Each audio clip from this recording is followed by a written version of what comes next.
Something's going on this planet, and most people don't want to talk about it. Most people are afraid to talk about it. The churches sort of ignore it.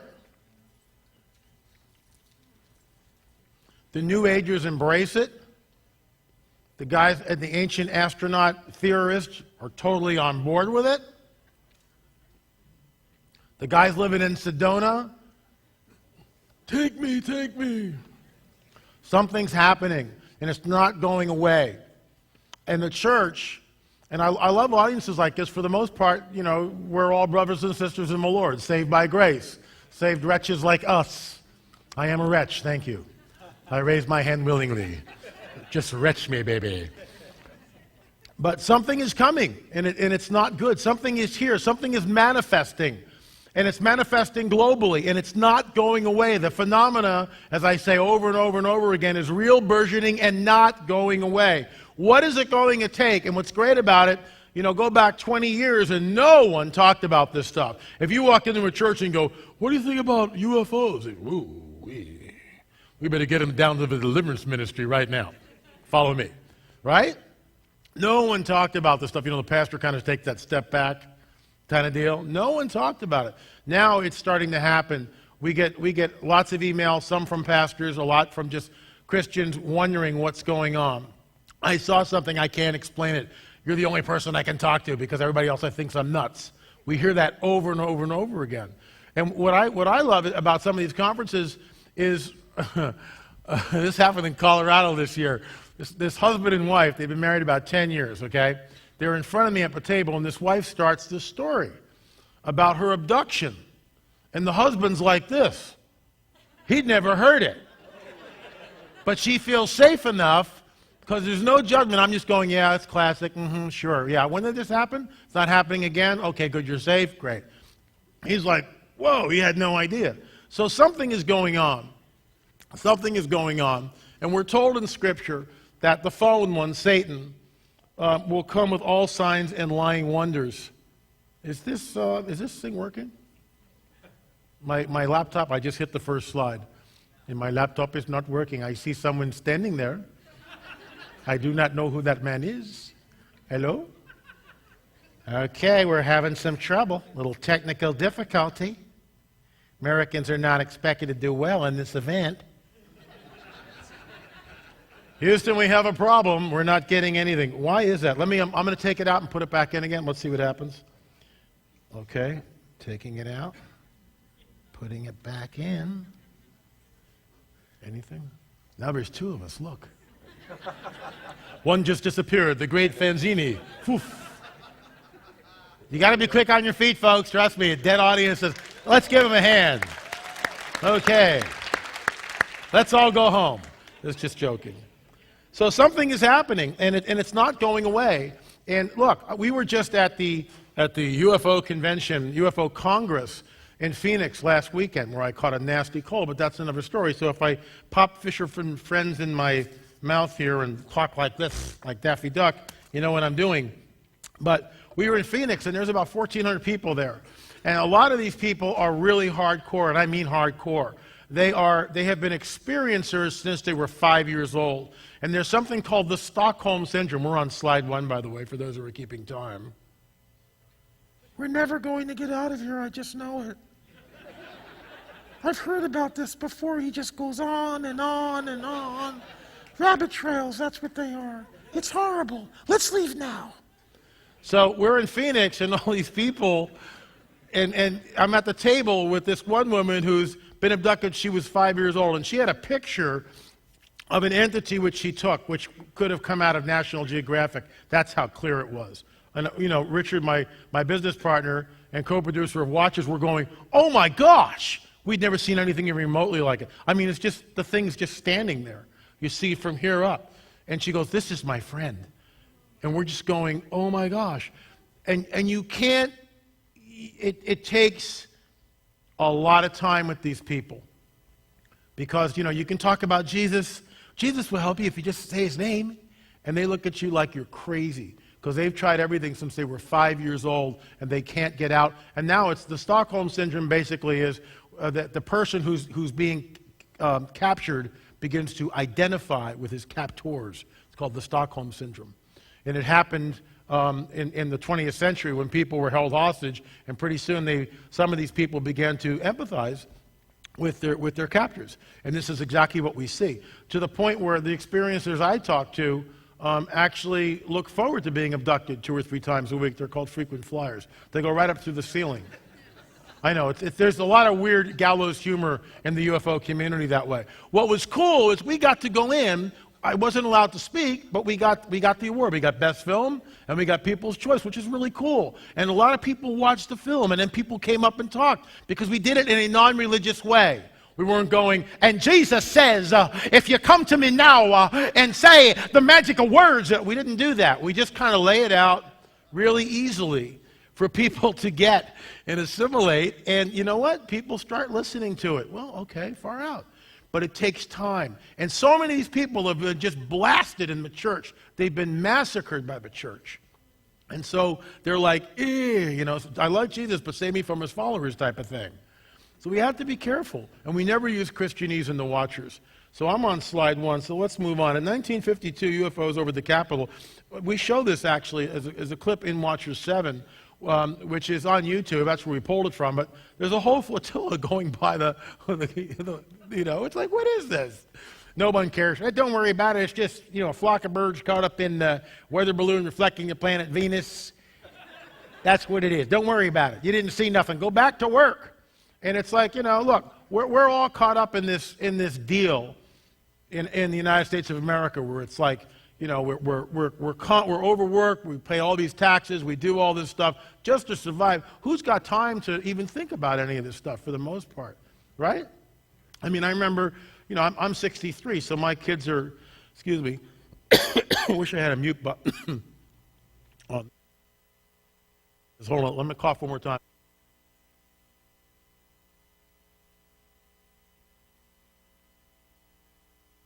He made it, I drink it.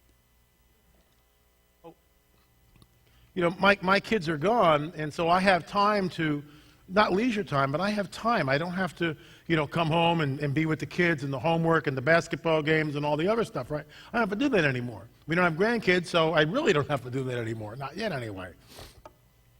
So I'm free, but most of us, a lot of us anyway, are like, we're just in this train that's got no brakeman, and it's just full speed ahead. Who's got time? UFOs, please. Got the mortgage to pay, my car needs a new transmission, leave me alone. And yet we're told in the guidebook of the supernatural, i.e. the Bible, that this fallen angel will come with all signs and lying wonders. So we have 3 choices. Choice number 1, Paul's making this stuff up because he's got nothing else better to do. That's choice number 1. Choice number 2, it is been mistranslated over the thousands of years. We can't trust anything in the Bible because all these guys don't know how to translate, and it really doesn't say that. Or choice number 3, it says what it means what it says, and says what it means. It's just Chuck Missler likes to say. And I believe, of course, number 3, something is happening here. It's there. It's a warning. That verse is pregnant with meaning. That verse should just, when we hit it, we should go, whoa! Satan comes with all signs of lying wonders, mystery of iniquity. Right, the secret of lawlessness is working for thousands of years, and doing what? He's trying to ensnare as many people as he possibly can. That's the end game. He's also trying to make man in his own image, in my opinion. We'll get into that tomorrow. And what's interesting is, they said it in the flyer. I was down in Peru, and Gonz we got our signals crossed, and they said cosmic chess match. Look, it is a cosmic chess match, but it's more UFO type stuff with the cosmic chess match. But it is. Basically, what that means is there are 2 sides fighting here. You just heard Doug talking about Armageddon and when Jesus comes back and all that. But there's 2 sides that are fighting. And in my opinion, they have been fighting literally for millennia. It has gone on and on and on. And there's protocols to the war which we don't see, which we don't understand, which are not given to us in full. For instance, we're still on slide number 1. I knew this was going to happen. I told you. We should have never come. I can't believe it. So anyway, where was I? So Daniel, here's something that when I first read it, I went, what? Well, I don't like that scripture. What the heck's that doing here? I don't like that, Lord. 21 days before the angel comes back? What if I'm about to hit a Mack truck? 21 days, LA. That's what it was. What's going on? The angel tells Daniel when he shows up. Daniel prays, 21 days later, the angel shows up, right? Hi, Dad, how you doing? Boom! Daniel does a face plant. And when you read the text, it's literally, and I fell on my face. That is a face plant. And people say the Bible has no humor. Come on! I mean, Daniel just did a face plant. What do you want? Dan, baby, get up. So, they go over and they kind of, the angel's doing some whatever he's doing. Dan, it's okay. I love you, baby. Come on up. Let's go. Dan. Then he says, and I got up on all fours like a dog. I mean, when these guys show up, I love all these new agents. Oh, my angel just said this. Baloney. It wasn't your angel, trust me. Because if it's a real angel, you do a face plant. Everybody. Mary does the same thing. It's like, everybody freaks. Everybody freaks. And I'll tell you one little story, an apocryphal story. When I was a brand new Christian 34 years ago, right, I want to see an angel, Lord. I'm ready to see an angel. I want to see one. I can't wait. I would pray like, Father, let me see an angel. I want to see an angel. Like a little kid, Daddy, can I, poke. You know what I mean? Little 3-year-old kid, that's right here, okay? So I want to see this angel, and I'm running around every day. Lord, let me see that. I want to see an angel. I want to see an angel. That whole deal, right? And I used to run a lot. Don't do a lot of running no more. Yes, sir. The boy has too much pork in his belly. Anyway, sorry. Anyway, I'm on this run, and it's like about 5 o'clock, and I'm up in the chaparral in the Santa Monica Mountains. There's nobody around. I'm on this trail. I'm running along like this, and I just feel the Holy Spirit go, if you look to your left, you will see an angel. And I went, and I covered my face like this because I didn't want to look. I covered my face, and I ran as fast as I could down the trail. I was terrified. Now, I don't know what was there. All I know is I felt that little prompt. We know his voice, right? I felt that little prompt. Okay, smart Alec, you've been wanting to see an angel. Now look over there. I didn't look. I have no idea what. People always go, God, LA, why didn't you just go look? Because I was scared out of my mind. That's why. I was terrified, literally terrified. So the bottom line is, the angel shows up 21 days later. Protocol. Why does it take him 21 days to show up? Because he has to fight the Prince of Persia. Wait a minute. What's the Prince of Persia doing there? Why can't the angel just tiptoe around the Prince of Persia? Don't move. I'm just going to go past right over here. Doesn't do that. He's got to go back and get reinforcements. What do they fight with? The Bible doesn't tell us. Thumb wrestling? 2 out of 3, pal. Let's go. They don't do that. We don't know. Flaming swords, like all these Christian artists, dun-da-da, it's like, I don't know. We have no idea, if we're intellectually honest, how these guys fight, but they fight. There's a battle. And then he's allowed in. And then he goes, I got to go back now, and now it's a prophetic timeline. He's up 200 years in the future, and I got to go battle the Prince of Greece. What? It's bizarre. It's bizarre. And we're stuck in this space-time continuum on planet Earth, doom, do. Meanwhile, this whole cosmic chess match is raging around us, literally. I'll tell you something. I started doing this about 7 years ago, full-time. The Lord took me out of a church and planted me into doing what I'm doing now. And I felt like it's been my whole life, gathering to this point, and it's like, go. Firing on all 8 cylinders type of deal. And 7 years ago, I started the blog in 2008, so it's like 6 years ago. But 7 years ago, when I was, doing this stuff, there were no nuclear Iran. There were no 7.0 earthquakes that were the normal. Fukushima hadn't happened yet. There were no fish and animal die-offs happening on a global level. The weird weather patterns were not happening. The big California drought, which has broken all records, wasn't there. The Arab Spring had not happened. And on and on and on and on. $17 trillion in debt wasn't there. 53 million aborted babies. The number wasn't that point, but it was climbing to that point. And we could have a whole program on the days of chaos. We have turned a corner. And like when you boil a frog, we've all heard this story, just cut to the chase, right? The frog doesn't know because the water's heating up slowly. That's where the church is at. Oh, it's okay, it's all normal, praise the Lord. Palm Sunday, here's your palm. Happy Palm Sunday. Jesus loves you. Fukushima. I mean, this is what we're up against. Did you read? Did you a couple of yesterday?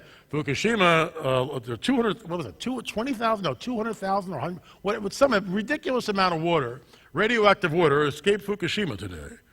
But it never reached the Pacific. We're going to believe these guys who lied and lie habitually to us? Come on. He's still on slide number 1.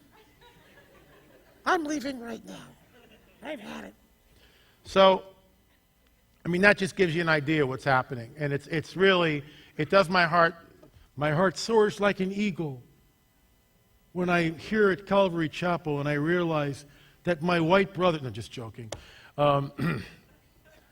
just channeling my inner Native American there. My heart does soar like an eagle when I realize that more and more people are awakening. More and more people are going, what's going on? It's not the status quo.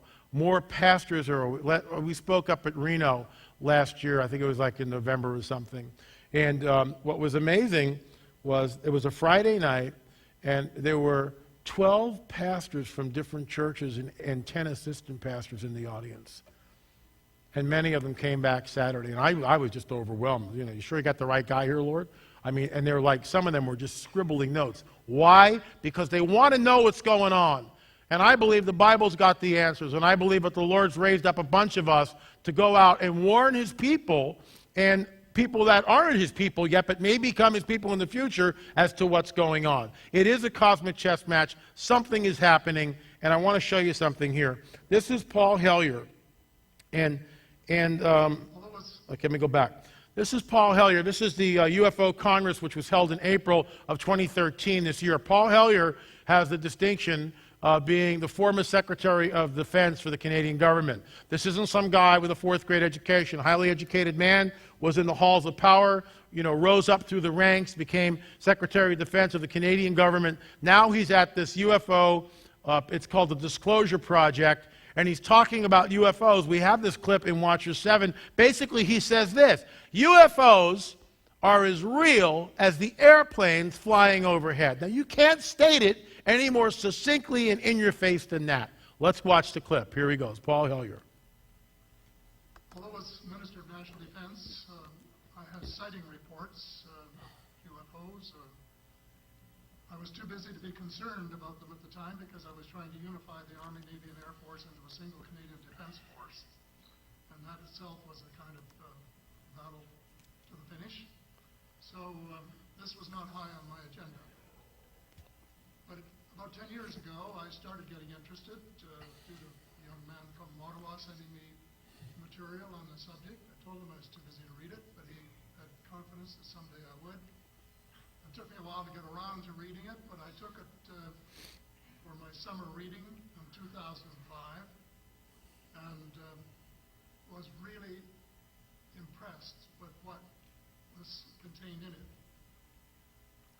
And what I thought to myself is there are huge issues here, huge issues. And the American people and the people of the world have a right to know what's going on. Hear that? American people and the people of the world have a right to know what's going on, and we do. We have a right to know. We're all breathing the same air.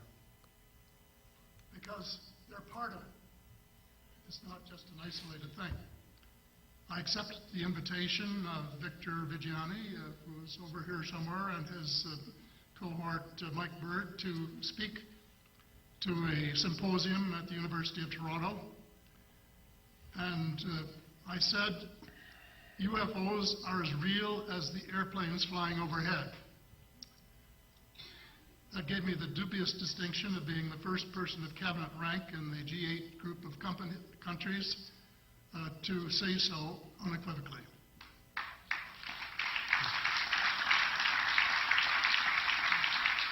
And it goes on, and what's interesting about this, you remember, here's this guy, and he's coming out, and he's letting everyone know that the phenomenon is real. And you can't say it any more in your face than that, I mean, he's not some crazy guy, I saw a UFO. It's not that at all. He's saying UFOs are as real as the airplanes flying overhead. It's just a very sober, non-emotional, analytical, intellectual statement because he knows it's true. He knows it's true. He's not being paid to do it, and there's all these other people, ex-congressmen and Air Force people and people that have been involved on the outskirts, and they basically have touched the phenomena, seen the phenomena, and they're there at this hearing talking about the reality of the phenomena. Now I'm going to show you another clip, and watch this. This is like a news clip, and watch the way, in this country, if they talk about UFOs at all, it's always tongue-in-cheek for the most part. They never address it seriously. In Mexico, and Jaime Maussan, who's got a 3-hour weekly television program, and he gets footage from all over the world, and some of the footage we actually were able to use in Watcher 7. The montage in the beginning is all from Jaime Maussan, at least most of it is. They treat the subject very, very seriously. What's interesting, and this is just my own observation, that I think you can make a case, and I'm painting with a very broad brush here, that the evangelical church is the one thing that stands in the way of full manifestation in this country. Just saying. Because in South America, it's basically Catholicism. And there's not a lot of born-again, spirit-filled people running around. There just isn't. I just came back from 3 weeks in Peru. And what I don't have time to get into this, but real quickly, they have this mix of Catholicism and paganism, which they blend together. And that's what it is. It has nothing to do with the Jesus that you and I know. They don't know him personally. Now there's, again, I'm painting with a very broad brush. There are pockets of believers down there, people who know the truth, but for the most part, they don't. In this country, anytime they talk about UFOs, it's always kind of tongue-in-cheek. Well, Bob, did you see that the real X-Files, what may be the real X-Files last night over Lake Michigan? And that's right, Ted, and we're going to show you that clip right now. But first, and that's how they play it. And remember, these guys are all reading from a teleprompter. Do you realize that? Have you ever been to if you have a chance, go sometime. It's amazing. They just sit there, and the guy's sitting there like this. There's 2 teleprompters right in front of him, and he's just reading from a teleprompter. That's all he's doing. He's not making the news. He's not researching the news. He's not vetting. He or she is not vetting the news. All they are doing is reading from a teleprompter. And in that teleprompter, there's a prompt, jovial, serious, whatever. There's little hints like that. They go over this stuff in the production. So, jovial, kind of treat it lightly. Well, those UFOs are back again, and this time they're not little green men. That's what we get in this country. Watch this. Ever look up at lights in the sky and wonder what the heck is that? You're not alone. Maybe we're not alone. UFO sightings in Canada doubled last year to just under 2,000 reports. Stephen Paracas has the details from one place where something strange was spotted.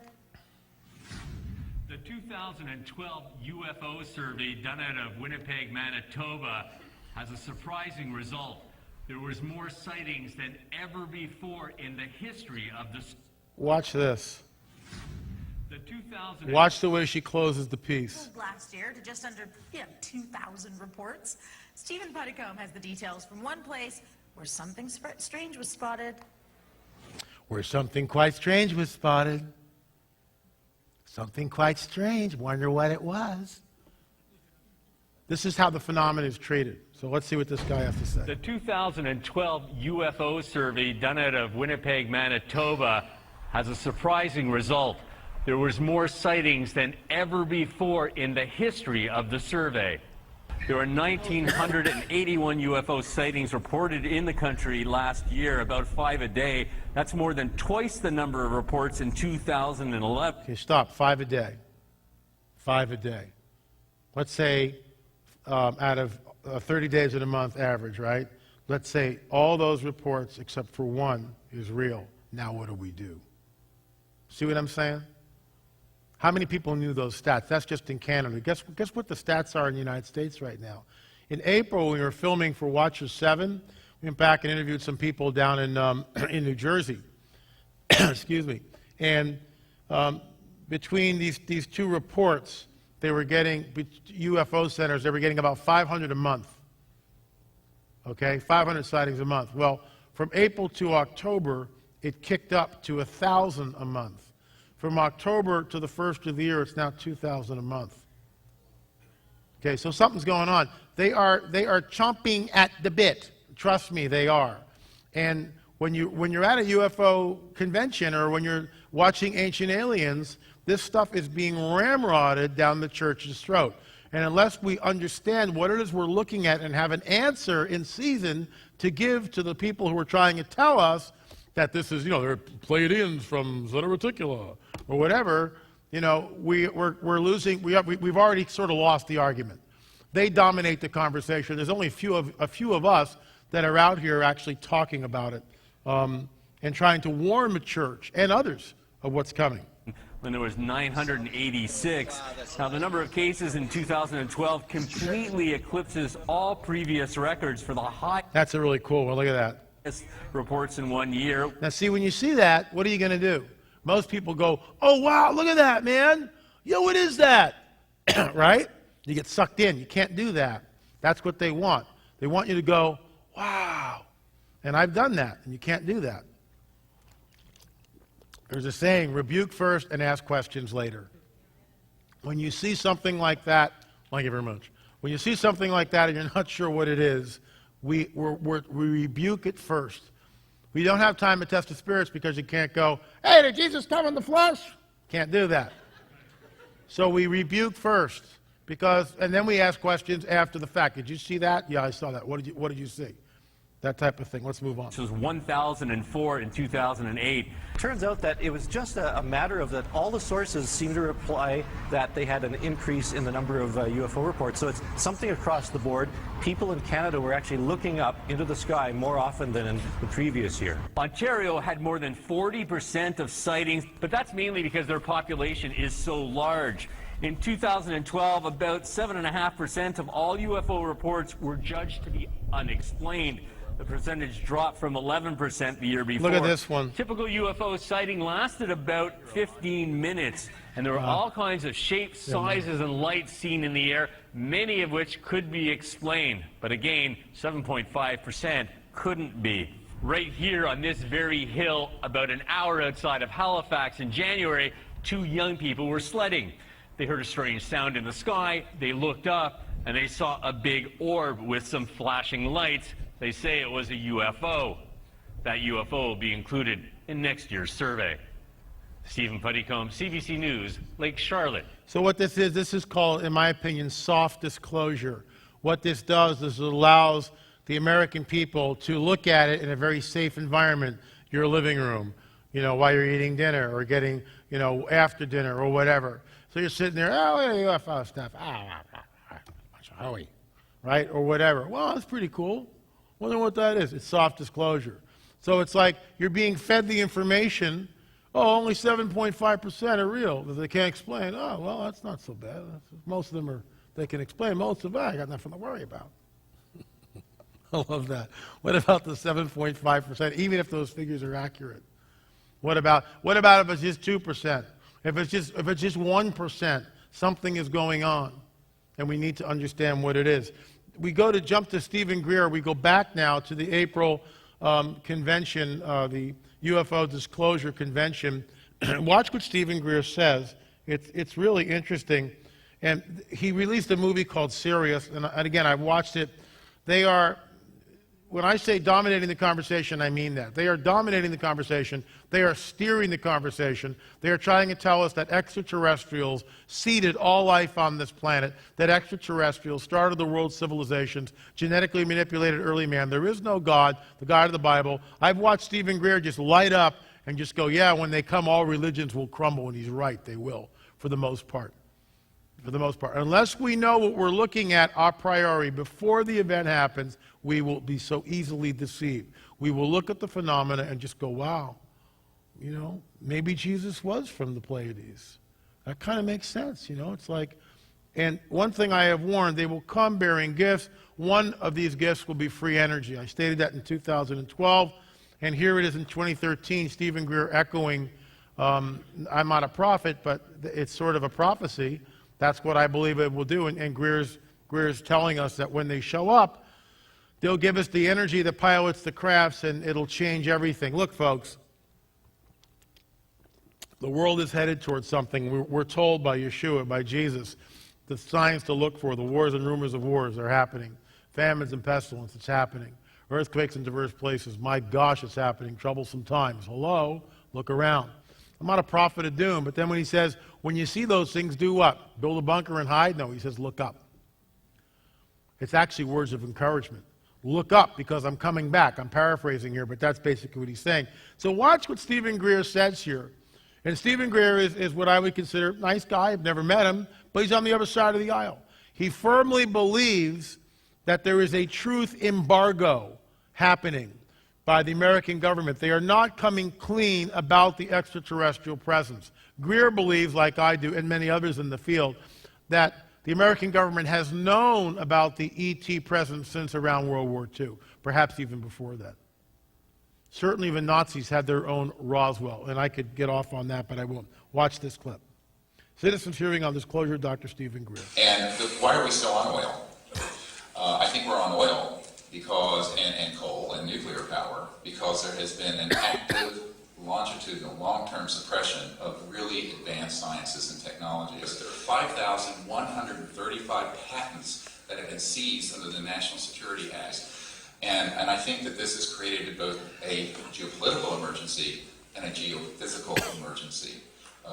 Whether you believe in global warming or not, you cannot have 7 billion people burning oil and gas and coal indefinitely. Whereas there are advanced technologies dealing with the physics of zero-point energy, so that every home and car would have a generator pulling energy out of the fabric of space-time. I mean, it's astounding. He's talking about zero-point energy, pulling energy out of the space-time continuum, out of the fabric of space-time. We don't have that yet, but they do, apparently. So that's what he's talking about. Listen where he goes. And you would never have to burn another drop of Why are oil. we not there? Why are we doing it? Because there has been active suppression of this information. As Mr. Sheehan reported, there are people in my team who have been threatened. There is a man working on one of these devices for my group. We provided some grant funding. And about two to 3 years ago, a former CIA director, who I don't want to talk about, with a group of people went down there and threatened him and his wife if he didn't stop. So this is a man who's attached to IT&T and does contract work for the CIA. The part of the technology that deals with energy generation should come out and has also been suppressed for reasons mainly of macroeconomic stability, because as you know, part of the national security discussion has always been these would be highly disruptive technologies, to which I say, well, good. You want to be disrupted now or later when we go through a terminus with the environment melting down around us. We have got to make these hard decisions. And in the French government, we've had discussions about this. They know that some of these objects are of extraterrestrial origin. Some of these objects were of extraterrestrial origin. See the way they're just laying it out? Some of these objects, very, not emotional, just very analytical, very intellectual, scientific. Some of these objects are extraterrestrial. Then he'll say, some of them were ours, and they are. Let's see what he says. You know that some of them are man-made. And the Lockheed Skunk Works, and some of my witnesses and sources work in the famous Skunk Works. And I will tell you that Ben Rich, who headed up the Lockheed Skunk Works, said before he died, and we have a witness to this comment, that we, quote, already have the technologies to take ET home. In other words, we already have at the Skunk Works interstellar capable technologies. So that's Mr. Greer. This is Edgar Mitchell. After my space flight, I was contacted by descendants of the original Roswell observers, including the person who delivered the child-side coffins to the Air Force to contain alien bodies. Another was one of the children of the deputy sheriff who was patrolling traffic around the site. There was also a military officer who was a friend of the family's, not involved in that particular operation, but who did share office space there. They all seem credible with their stories that the bodies found were alien. And it's hysterical how our government changes the story every, decade or whatever. And, Roswell, case closed. They were crash dummies. And then you dig a little bit into the archives and you find out that the crash dummies that they supposedly saw weren't employed until 1952. And Roswell happens in what, 47? So it's like we've got a 5-year discrepancy there. So unless the Army or Navy or whatever has a time machine, that's not going to work. They wouldn't use crash test dummies, so what did they find there? And of course, this is, late David Flynn, for those of you who don't know this, and this is all him, David's work, incredible when you miss him. According to the book of Enoch, the 200 watcher angels descended in the days of Jared on Mount Hermon. That exit sign is Mount Hermon. And by the way, and on the trail with the Nephilim, too, which I'll show you tomorrow. There's a line which goes from New Hampshire, Stonehenge in New Hampshire, and travels completely across the Atlantic, bisects the Stonehenge in England, continues and winds up in Beirut, which is the home of the Phoenicians, which is the home of the Canaanites, which are the descendants of the Nephilim tribes, okay? But when you extend the line, which is something we didn't do in On Trail 1, when you extend the line, it gets really cool because 47.5 miles to Baalbek in the north, 47.5 miles to Gilgal Raphaim in the south. Everything is very deliberate. So Flynn knew all this stuff. And the 200 watcher angels descended in the days of Jared on Mount Hermon. And Flynn, it's just, this is his work. He's the one who discovered it. We've all talked about it, and I always, buy his book. The guy was amazing. Anyway, so when you go to if you were to take on the same latitude and you were to go 180 degrees around, you would wind up at Roswell, New Mexico, way over there. And that's deliberate. And of course, Roswell, New Mexico is where the UFO, flying saucer, crashed. It was very, very deliberate. And the more we get into this stuff, we realize that the fallen ones are very much into energy grids. So are the New Agers, but the fallen, where do they get it from? The energy grids, the ley lines, all this stuff means a lot to them. So let's move on. Stephen Bassett, who we actually interviewed for Watcher 7, and he was the one who funded and came up with the whole disclosure conference that you saw. Two people, Hellier and, of course, Stephen Greer, were at the podium, or at the desk, at the microphone, I should say, discussing the whole UFO phenomena. Bassett was the guy that was doing it. And I was just on a panel with him. We showed Watcher 7. He has a monthly meeting, and we went in and showed Watcher 7 to about 200 people. And they brought up Stephen Bassett, excuse me, I'm sorry, an experiencer who's a frequent flyer, Richard Shaw, my business partner and co-producer, and myself. And it's sort of towards the end of the evening, about a half an hour into the questions, and the questions went on for like well over an hour.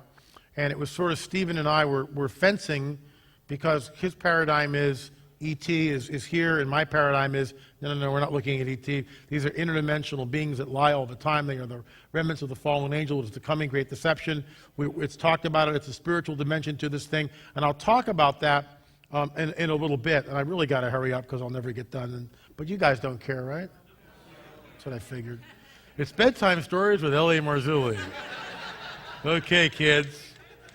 And then the mean alien came in, but we rebuke it in the name of Jesus, and it went away. All right.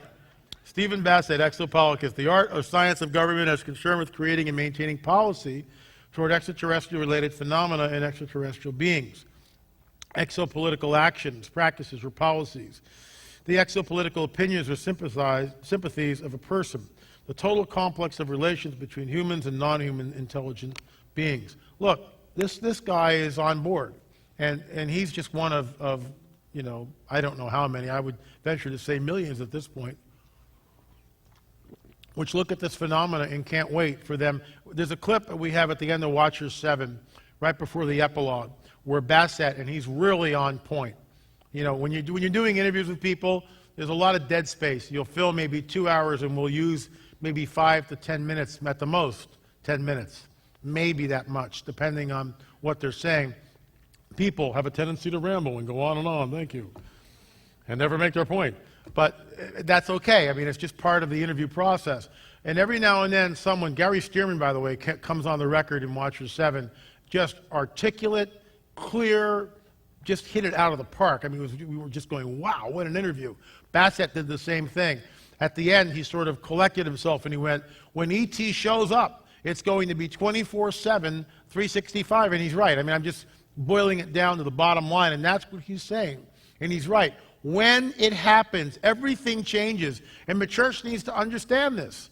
And right now, the church, at the most part, the evangelical church doesn't. The Vatican is already, cozying up to the whole E.T. Savior. And our friend and colleague, Chris Putman, who comes in on Watcher 7, and he and Tom Horn's book, Exo Vaticana, demonstrate that. And that's a really well-researched, and if you don't have that book, get it. It's well worth the read.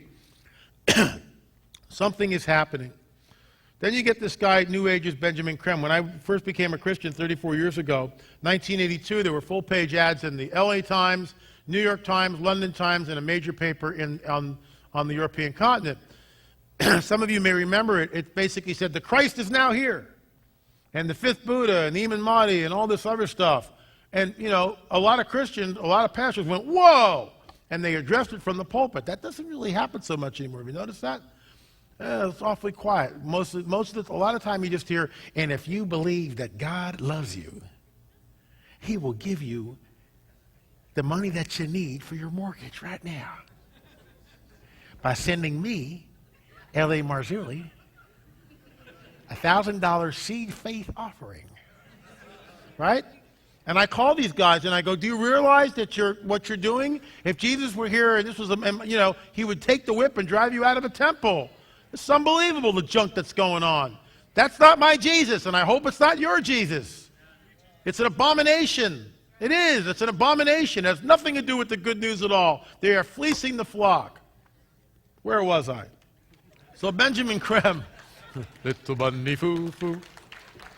Thank you very much. So, praise you, Lord. So, in 1982, Creme comes out with this full-page ad. And, the Christ is now here. Listen to what he says, and this is fairly recent. The Space Brothers come to serve. You can't make this stuff up, folks, okay? You can't make it up. And when Creme shows up, the place is packed. I've seen pictures of him in Japan, standing room only. People are just like, that's delicious, Ben, tell me more. They are starved to hear the truth. And when are we going to learn that we can't go up to somebody and go, it says in Matthew 24. They don't know who Matthew is, and to them 24 is just a television show. Hello? We can't use Christianese. We got to stop it. I didn't know what Matthew 24 was at one time, and neither did you. Just tell them the good news without all the nonsense. Just tell them what's going on. Ancient prophetic texts warn us that in the last days, this will happen. What ancient prophetic text is that, L.A.? Oh, just some ancient prophetic text I've been reading lately. Just let them go. Let them dangle for a while. They don't have to know it's the Bible. The moment you say Bible, it's like, whoa, Jesus freak, where do I get out of here, right? Seriously. So listen to what he says. Space Brothers come to serve. It is their nature to help. They make colossal sacrifices. In their thousands they have come, and they spend their time and energy helping us in every way. Where's that? They create vortices, which are visible as crop circles, to be sure, but also invisibly across the world in general. Now get what he says here, and watch the way he uses Christianese. Watch the way he uses it. The crop circles are only an outer tangential sign of their presence. If you have the eyes to see, this sign tells you that someone of tremendous intelligence, skill, tact, and reserve has touched the edges of our garment and said, we are here. You see what he's doing? See how pernicious that is? I love you, Ben, but this is not good. You are totally deceiving me, Ben. I know it. He is. He's deceiving us. He's mixing Christian terminology. Hem of the garment, right? Where's that from? Eyes to see? Who's he quoting? Because it's familiar to those of us in the church. Oh, yeah, it's far out. Benjamin Creme, Space Brothers, yeah. Space Brothers, man, I'm really spaced out, right? But unlike Bill Clinton, I was at Woodstock and I did inhale deeply. I am not proud of it. I can just see this be up on Facebook in the morning. L.A. Marzulli, ex-marijuana head, No, folks. Anyway, that's another lifetime. But the bottom line is, and what we need to understand, is that this guy's got a tremendous following. Not in the millions, but he's got a following. And people have been sucked in to his message. And now they believe. Look, I've talked to these people. I've interviewed them. Some of the interviews are in the books that I write. I mean, it's unbelievable. And having come from a guru and being sucked into the New Age, I understand how easy it is, how tempting it is. Let's move on. The Ashtar Command. These guys always crack me up. The Ashtar Command is the Brotherhood of Light under the spiritual leadership of Prince Sananda, Jesus the Christ. Remember, it's not Jesus Messiah, Jesus the Messiah. They always the Christ, the Christic energy they call it. Totally New Age. It is composed of millions of spaceships and members of various cosmic civilizations. It is here to assist the planet Earth and its humanity in this cycle of cleansing and realignment. What do you think cleansing and realignment means? Guess who needs to be cleansed off the planet? That's right, all of us who believe in Jesus. Because we're holding back progress. Beep. I've interviewed her and I said, Blossom, how do you know that what you're channeling is benevolent? I always pray. Well, no, but Blossom, you're not supposed to open yourself up to these entities. But they seem to be good. Well, Blossom, trust me, you shouldn't be. I mean, I had this whole conversation with her. And she believes that these entities, are good. And yet on October 14th, when she did her whole deal, this was a number of years ago, she was told by them, she's channeling this information, which the guidebook of the supernatural, i.e. the Bible, tells us specifically not to do. It's like in black and white. Because who you're getting in contact with? The guys in the second heaven. Who are the guys in the second heaven? The fallen angels. Do they lie habitually? You bet. Who's the father of lies? You bet. You can't trust anything these guys say. That's why it's in the Bible for us not to do it for our own good. God's not being mean. Don't go channeling. Could be in trouble. No. He's doing it because if we do it, we're going to pick up stuff that we don't want in us and on us. And now we're either, partially possessed or at least demonized. She is demonized, in my opinion. Needs a lot of prayer. So this is what she wrote, or she channeled. Know of this, we come to assist your world. We do not come to take over. We do not come to destruct. We come to give you hope, Federation of Light. They were supposed to manifest in 2009, a large mile-wide craft somewhere in the hemisphere. She was all over YouTube. They told her channel, entities told her it was going to happen. She went out on a limb. Guess what? Nothing happened. And I said, Blossom, how did you feel? Did they lie to you? Well, I don't want to use the word lie, but I asked them over and over again, and they assured me it was going to happen. Didn't happen. They lie, and they do so habitually. Moving on. This guy cracks me up with this he's got like a uniform, and he's got a top knot, and, he comes out in this sort of Japanese deal. His name is Rael. It used to be Claude Vorlahorn. Look on the left-hand side. When they arrive, they will tell us, we are your creators. L.A. Marzulli, 2012. Rael, UFO contact you. This guy was an ex-race car driver, and he was out wandering around the mountains of France, and he had a UFO picked him up and told him he and Jesus were brothers. How convenient is that? And they had the same father, the Elohim. They always do two things. They always attack the work of the cross, and they attack his divinity. Always. Always. That's how you know. Oh, he really wasn't God. That's why when John says, did he come in the flesh? Why does that simple little statement when we challenge how to test the spirits, why does it drive them bonkers? Because Yeshua, Jesus, coming in the flesh spells their doom, and they know it.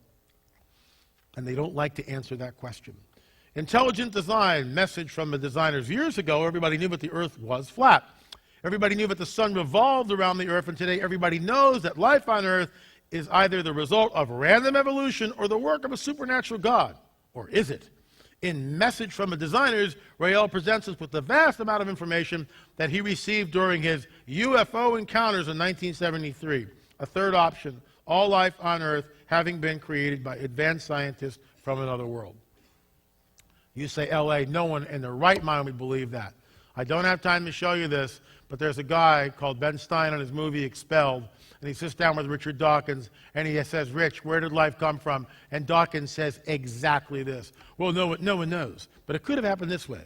Millions of years ago in another galaxy far, far away, a race of extraterrestrials who themselves had to have risen to a very high state of evolution, so some sort of Darwinian means, created life, and then seeded it through the galaxy, and here we are. That's what these guys believe, and they call us crazy. Look, when Jesus is here, be healed, change, stop, be calm, water to wine, right? Eyes grow, ears, everything he does. Leprosy, boom, cellular, molecular level healed. He's everywhere he goes. He demonstrates that he has authority over all the elements, including everything supernatural. He demonstrates it, and he's the only person ever on this planet who does that, period. No, Buddha doesn't do it. Krishna, Mohammed, no one else does it. It's only Yeshua. And everywhere he walks, it's goodness, goodness, goodness, goodness. It just flows out. Everything changes. The atmosphere changes. Maybe tomorrow night we'll get into this. I'm just kind of sowing seeds. Maybe we'll have a time where we'll just sit and wait on him. Wait on his Holy Spirit. People here need to be healed. Some people need a word. The Holy Spirit can move through his people. If he touches you on the shoulder, I guarantee it won't be about you. It'll be about him. So if it's about you, keep your mouth shut and don't say anything. But if it's about him, then say it to us. You know? I'm just saying, I don't know whether we're going to do it or not, but it'd be really cool. We got a lot of people here. And I think the Spirit of the Lord loves to just come in and just wash his people. Just give them rest.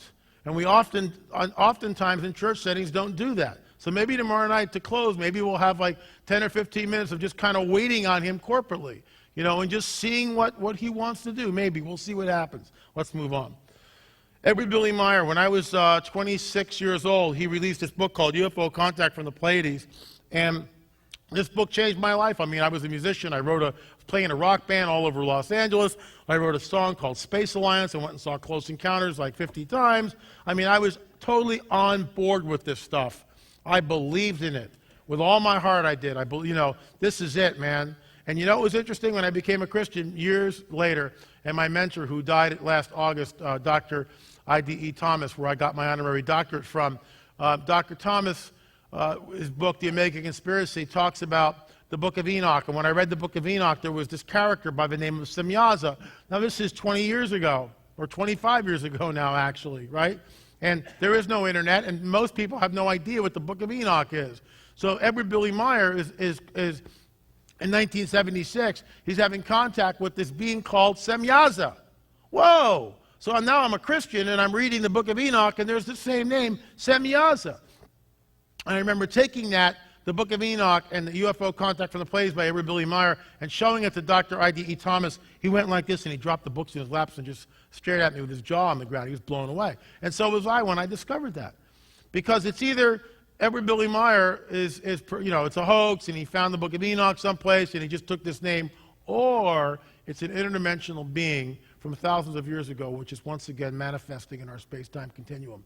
And in your face saying, I am Semyaza. Listen to what some of these messages are from the Pleiadians. These are from the Pleiadians. The deliverance, it's really hard to follow this stuff. This is all channeled information. Another entity. The deliverance of a series of facts from history and past of Earth humans and his descent. I have no idea what that means. In order to reveal to the misleds, how all evil could come into existence and how humans elevated themselves to gods over races and people in order to capture these in an ideological religious spell out of what was God, and holy cults also formed, as well as a variety of religions. 2, inform the people on earth that there exists no heaven and no hell in the form religions believe in. 3, inform people on earth that in the whole universe there was only one single creation and not a creator God. Do you realize that this, and he's got a huge following worldwide. And his message that he is getting is absolutely antithetical to what we as Christians believe. We do believe in a heaven and a hell. We do believe in a creator God, a personal God, not some impersonal force. I keep looking over it, just like I just crack up. It's Uncle Si. That's a fact, Jack. Okay. The Vatican, Father Funes, the director of the Vatican Observatory, believes that the existence of aliens would not be a contradiction with the Vatican faith. This has created a bit of an uproar among the faithful, but Funes says that if ET exists, they are God's creatures. Chuck Missler gave a wonderful presentation at Colorado Springs, and he talked about that we might be living in a digital simulation. We keep hearing this over and over and over again, and it's repeated by different scientists, that we actually may be in some sort of a holographic universe, a digital simulation of a greater reality. And I mean, I don't pretend to understand particle physics. Physics. I don't have a clue as to really how that works. Missler talked about when you take something and you divide it in half and half and half and half and half. When you go down to, I think it's 10 to the minus 33, you should be able to do it again. The thing disappears. The object disappears. You can't go smaller than that.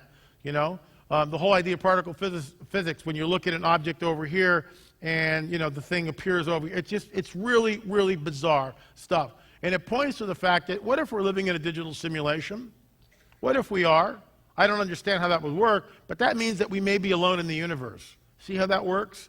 And so, you know, he's talking about, Edward Billy Meyer is talking about, you know, thousands of galaxies and all this life here. When Doug touched on this earlier, when it talks about, you know, Father God rolling up the heavens like a scroll, I believe that's literal. I do. I believe it's literal. And that points to some sort of a digital simulation, in my opinion. This is conjecture. But see the way that works? If we are in a digital simulation, then that makes sense, because when Yeshua comes in here, he knows how the game is played. He can control every aspect of it because he created the game in the first place. But life is not a game. It's very serious. And at some point, when this present age dispensation is over and we dwell with him, we will be like him. We will know him as we are known. Wonderful day. Eric von Daniken, he influenced me. This book, Chariots of the Gods. His books now are the centerpiece of the Ancient Alien series, which I was on season 1 and season 2. I refused to go on season 3 because I said, why do you want to have me on? All you do is edit me and make me sound like I'm saying something completely different than what I'm saying. So they wanted me to talk about Fatima and the Vatican. I said, yeah, let me see, 1.2 billion Christians, and you want me to get on here and badmouth everybody on national TV. Not going to happen. So the impetus for that became the Watchers series, and that's why we made Watchers. And now we're working on number 8. Von Daniken, for over 45 years, has pursued the theory which postulates that Earth might have been visited by extraterrestrials in the remote past. And what's interesting about this, we just had a recent convert to our side. And I won't tell you her name, but she was with us in Peru, and she'll come out of this. I'll wait till Watchers 8 comes out, because she gives her testimony on film to us, and we're going to include it in Watchers 8. And basically she said she was in the UFO camp for years. She was a field investigator, wrote manuals. This woman was like, on board with the phenomena, okay? And then she began to actually read some of my work, and it flipped her. I didn't flip her, he flipped her. You know what I mean? He flipped her paradigm, because truth is truth. And she says, LA, all they have to do, instead of saying extraterrestrial, is say fallen angel, and the whole thing makes perfect sense. These ancient megalithic structures, which I'll talk about somewhat tomorrow. See, all this, it's like this. And in Watchers 8, we're going to bring what happened with the megalithic structures and the Nephilim and all this stuff to what's happening in modernity. They're like this. Everything intersects. It all is absolutely connected. And it's mind-boggling to see it connect. So where's the church? Satan comes with all signs, lying wonders. I say this with all due respect because I'm part of this church. Not all of it, but a lot of it is. Okay? Just watch this.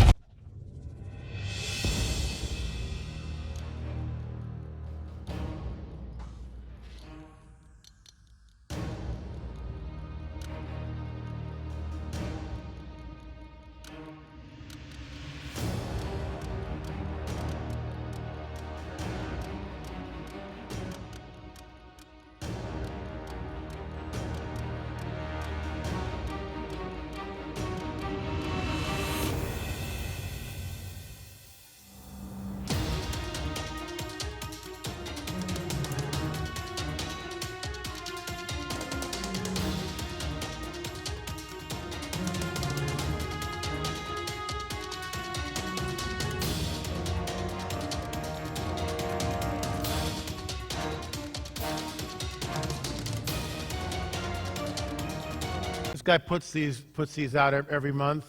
So, I mean, I could sit here and Watchers 7, we do a whole montage of just craft that Jaime Maussan just gave us. It's, I don't know, 10, 15 different shapes in the skies, whole flotillas coming over the classic silver disc, cigar shapes, these candy cane things. I mean, it's just bizarre. Flying humanoids. I mean, the phenomenon is just off the charts. And we show this in the beginning of Watchers 7 to just, hey, this stuff is real. But I want to show you guys this one. This is Turkey. And in Watchers 7, it sounds like I'm giving a plug, but all this is taken from Watchers 7. And I would, if you can't afford it, I'll just give you one, seriously. Because you need to show it, have a Watchers party, bring a bunch of people over, get the popcorn out, and show them this video. Because it'll do the talking for you. It's like 83 minutes long. And I think when people see it, and again, we're not preaching at the end of it. We're not going, and if you don't believe in Jesus, we don't do that. We just lay out the evidence and then say that, these entities lie and lie habitually. But this is the best UFO footage I have ever seen, and I'll show it to you in just a second. But you'll see entities within the craft. And these are, of course, the gray entities that we have now been enculturated. When I started studying this stuff 25 years ago, no one knew what the grays were. Now, it's, they're in 7-Up commercials. We've been enculturated. You see where we are? You know, you go and it's little toys are everywhere with the grays. It's everywhere. 25 years ago, it wasn't there. Is something changing? Are we frogs being boiled in water? In my opinion, yeah. Watch this. This is in Turkey. This zooms up on the craft. And right there. What's happening here, these are the entities. We've actually, one of these, there was a man who took the film frame by frame, and so he was really able to examine very closely what was going on. There's a third entity which is zipping. You can see part of him right there. And this third entity is zipping around the other two. There's a figure on the table here that we are looking at an abduction. Someone, a human being, is on the table. He's being abducted, and these two are standing over him, and the third one is doing stuff to him. We show this again in Watchers 7. Oh, let me go back. Sorry. Let me go to here.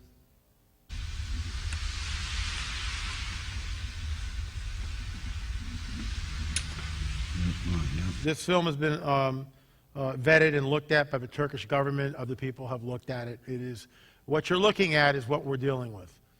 It's not a hoax. It's been vetted. We vetted it. Roger vetted it. The Turkish government vetted it. I mean, it's been vetted. And what we're looking at is a classic. It's a gull shape, not a disc. It's more of a gull shape. And you'll see the entities. The hatch is down, and it's 2:19 in the morning. And this is actually, you can really see the third entity, 1, 2, and then the third one's there, and a human figure on the table. So let's watch a little more. And what's weird is the third entity is moving at hypersonic speed. And this gets into the whole space-time continuum stuff and how time displacement, it gets really, you know, interdimensional stuff.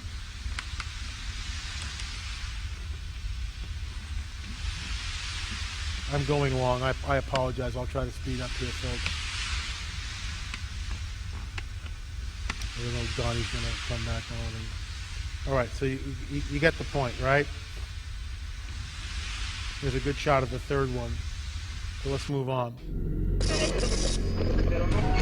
In Watchers 1, we showed how Dr. Roger Lear is a world expert in the area of alien implants, having done removal surgeries on 17 different patients. His research uses hard science, electron microscope analysis, and spectrometry to learn what's inside these things and what they're made of. He continues to investigate, and the actual scientific results always go beyond high strangeness. We went back to... Okay, so the classic abduction, I'm going to show you some pictures. This came out of an operating theater, January 4th, 2014. The backstory of this is, this man was abducted at 5 years old. He was taken, and at first he fought them and he drove them away. The second time, he was taken right up through the ceiling.